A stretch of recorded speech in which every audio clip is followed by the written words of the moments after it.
Hanya iblis saja yang tidak senang, yang tidak suka, yang tidak gembira dengan kelahiran baginda Nabi SAW. Perayaan maulid baginda Nabi SAW itu menunjukkan kegembiraan kita, kebahagiaan kita, ya, tanda syukur kita atas lahirnya baginda Nabi SAW. Dan ada di dalam sebuah kitab, ya, kitab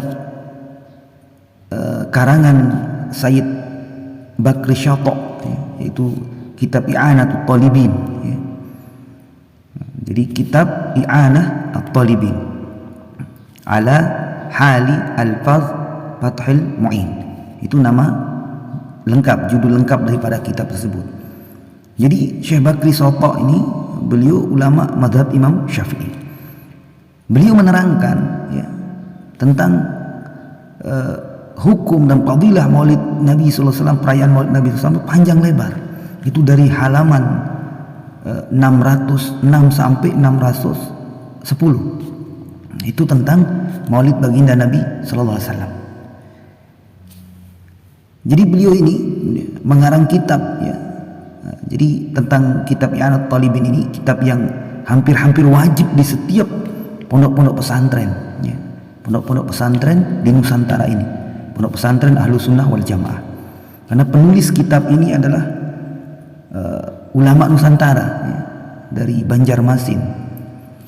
Itu penulisnya, yang menulis, pengarangnya adalah Sayyid Bakri Syato rahimahullah. Beliau adalah keturunan baginda Nabi SAW. Maka kitab ini adalah hasyiah, ya. Hasyiah itu penjelasan yang panjang lebar tentang kitab daripada Fathul Mu'in, ya. Fathul Mu'in. Makanya nama kitabnya itu, judul kitabnya I'anah At-Talibin, ya, penolong atau pembantu, ya, penolong bagi orang-orang yang belajar, para pelajar atau orang-orang yang menuntut ilmu, ya, atau murid atau siapa yang menuntut ilmu. Penolong untuk apa? Ditolong untuk apa? Ala hali, atas terpecahnya alfaz Fathil Mu'in. Jadi perkara-perkara yang sulit di dalam kitab Fathul Mu'in itu dipecahkan, ya, diuraikan dengan jelas sehingga semua kita ini paham tentang isi kitab Fathul Mu'in dengan apa? Dengan adanya hasyiah daripada I'anat Talibin ini. Nah, kitab I'anat Talibin itu di sana dijelaskan tentang bagaimana hukum dan fadilah daripada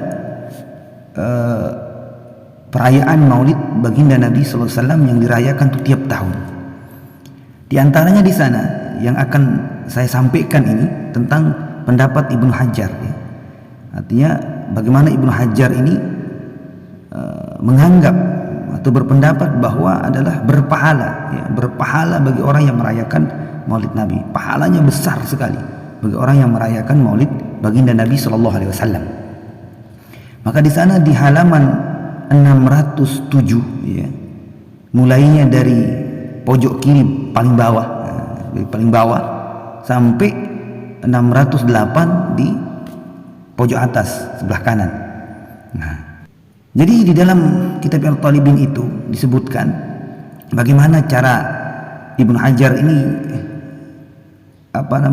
menjelaskan sehingga siapa saja yang merayakan maulid Nabi ini akan mendapatkan pahala yang besar, kemuliaan yang sangat luar biasa.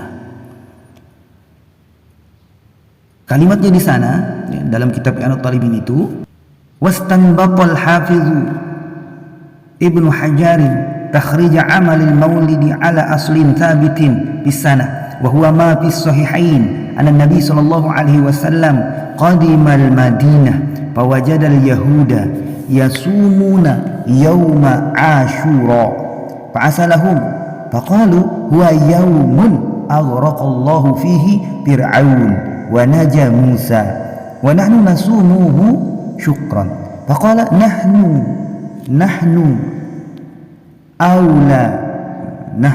awla bi Musa minkum wa qad juziya Abu Lahabin bi takhfif al-'adab anhu yaumal itsnain bisababi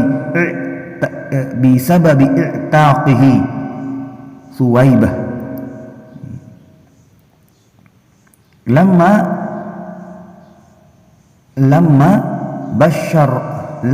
basyarathu biwiladatihi sallallahu alaihi wasallam wa annahu yakhruju lahu min baini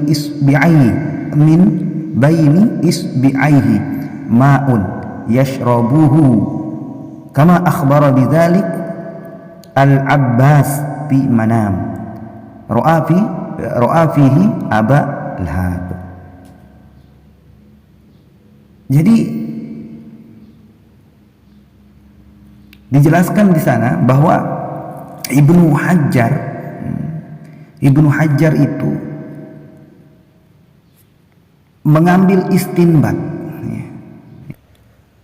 karena istinbat itu asal katanya istanbato yastanbitu istinbaton, jadi artinya secara bahasa itulah menciptakan atau mengeluarkan.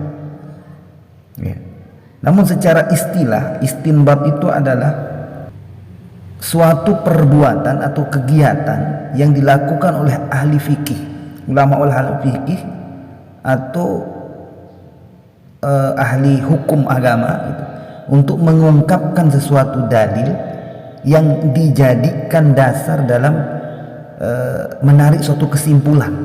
Itu makna istinbat. Jadi Syekh Ibnu Hajar ini, beliau melakukan istinbat tentang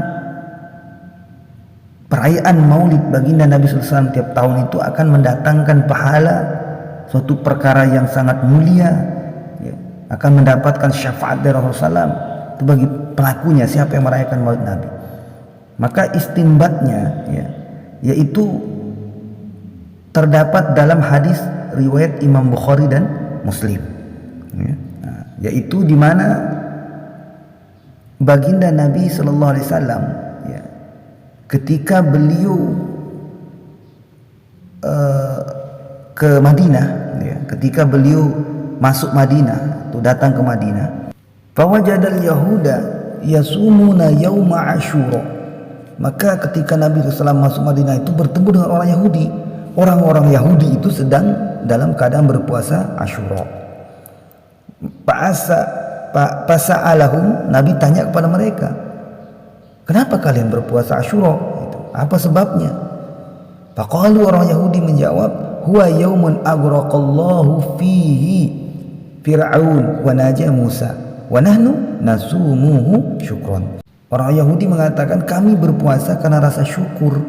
Nah, syukurnya Fir'aun celaka, Nabi Musa selamat. Itu hari Asyura itu adalah di mana Allah Subhanahu wa taala celakakan, tenggelamkan daripada Fir'aun dan selamatkan Nabi Musa alaihissalam.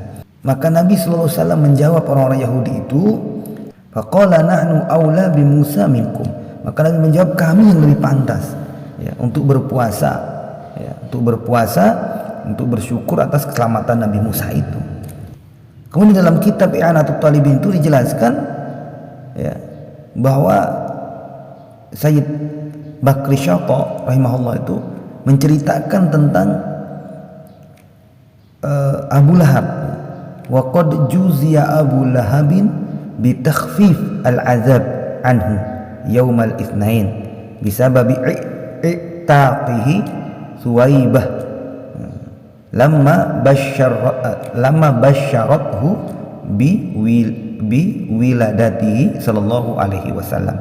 Jadi Abu Lahab mendapatkan keringanan daripada siksa. Jadi Abu Lahab itu sudah jelas-jelas dia itu mendapatkan siksa, orang kafir disiksa untuk selama-lamanya di dalam neraka. Namun dia mendapatkan keringanan setiap hari Senin. Kenapa? Bisa babi taqihi Suwaibah, karena dia membebaskan daripada budaknya yaitu Suwaibah. Kenapa dibebaskan? Karena rasa gembiranya, senangnya atas lahirnya baginda Rasulullah SAW. Maka bagaimana cara Allah Subhanahu wa taala memberikan daripada keringanan pada hari Senin azab bagi Abu Lahab itu, wa annahu yakhruju lahu min baini isbi'aihi ma'un yashrabuhu. Jadi dikeluarkan air dari jari-jarinya itu, dari sela-sela jarinya itu keluar air, dan dengan itu dia pakai minum oleh Abu Lahab. Ya karena kalau orang disiksa itu dia tidak akan mendapatkan keringanan, dia akan minum tidak dapat, apapun tidak dapat, namanya disiksa di dalam neraka. Tetapi Abu Lahab setiap hari Senin didatangkan air dari jari-jarinya itu, dengan itu dia minum ya, sehingga sejuk dia. Tapi khusus hari Senin gitu. Dan ini dijelaskan, khabar ini atau riwayat ini juga ada di dalam riwayat di mana ketika Sayyidina Abbas radhiyallahu taala anhu, beliau bermimpi melihat Abu Lahab di dalam mimpi itu. Kama akhbaro bidzalikal Abbas fi manamin ra'a fihi Aba Lahab. Itu dalam kitab I'anat Talibin. Nah kemudian ya, dijelaskan lagi oleh Imam Bakri Syatah ini agar kita ini tidak sedikit-sedikit menyalahkan, tidak sedikit-sedikit membid'ahkan, sedikit-sedikit mengatakan ini dan itu kepada orang-orang yang merayakan Maulid Nabi SAW, kaum muslimin ya. Dan kita juga agar kita ini tidak terpengaruh oleh ocehan-ocehan ya, orang-orang yang tidak paham tentang perkara ini. Wa rahimallahul qail wa huwa hafidhus Syam Syamsuddin Muhammad bin Nasir haitsu qala. Jadi ada seorang ulama ya, al-hafiz, beliau ahli hadis, ulama besar ya. Ulama besar. Beliau adalah Syamsuddin bin Nasir namanya. Syamsuddin bin Nasir. Ini kata Sayyid Bakri Syatah. Beliau mengatakan, apa kata beliau? Idza kana hadza kafirun jaa dhammu wa tabbat yadahu bil jahim mukhalladan ata annahu fi yaumil itsnain daiman yakhaffafu anhu lisrur bi Ahmad pama dhannu bil abdi alladhi kana umruhu bi Ahmad masruran wa mata muwahhidan. Itu kata beliau. Jadi jikalau idza kana hadza kafirun jaa dhammu, kalau saja tuh jikalau Abu Lahab yang kafir tulen dan dia disiksa di dalam neraka, dan dia orang Abu Lahab ini pantas untuk dicela karena perbuatannya gitu. Tetapi dia itu mendapatkan keringanan siksa setiap hari Senin. Seperti yang dijelaskan tadi, bahwa keluarnya air dari jari-jarinya diberikan. Kenapa? Karena gembiranya atas kelahiran baginda Nabi SAW. Fama dhannu bil abdi alladhi kana umruhu bi Ahmada masruran wa mata muwahidan. Jadi lalu bagaimana prasangka kita, atau bagaimana bagi seseorang yang seumur hidupnya selalu cinta kepada baginda Nabi SAW, dan ketika matinya pun mati dalam keadaan muwahhidan, mati dalam keadaan bertauhid kepada Allah, matinya mati iman. Jadi bagaimana orang Islam? Artinya kalau orang kafir saja selamat, bagaimana dengan orang Islam? Jadi di sini dilihat bahwa Allah Subhanahu wa taala akan berikan kebaikan-kebaikan, barokah-barokah, keselamatan-keselamatan, dan pahala yang besar bagi orang-orang yang bahagia, gembira, senang dengan lahirnya Nabi SAW. Lalu dia buat perayaan dengan cara apa? Dengan cara hal-hal yang tidak bertentangan dengan syariat.